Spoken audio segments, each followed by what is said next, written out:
پشاور میں غریب بزرگ شہری سبزی خریدتے ہوئے مہنگائی کی وجہ سے خیبر پختونخوا حکومت اور علی امین گنڈا پور کو بد دعائیں دینے لگا۔ تفصیلات کے مطابق ایک غریب بزرگ سبزی خریدنے بازار آیا تو ریٹ سن کر اس کے ہوش ٹھکانے نہ رہے، لیکن پولیس والوں نے مار کر اس کے ہوش ٹھکانے لگا دیے۔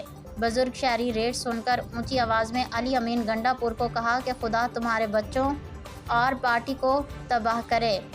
اس ماہ رمضان میں غریبوں کے لیے کوئی سستا بازار نہیں، عوام دربدر ہو رہے ہیں۔ پورے KPK میں صوبائی حکومت نے عوام کو ریلیف دینے کے لیے کوئی سستا بازار نہیں بنایا۔ ہمیں ہمارے ووٹ کا صلہ ہم پر ظلم کی صورت میں مل رہا ہے، جس پر قریبی پولیس والوں نے اس غریب کو پکڑ کر اس کا مار کر برا حال کر دیا۔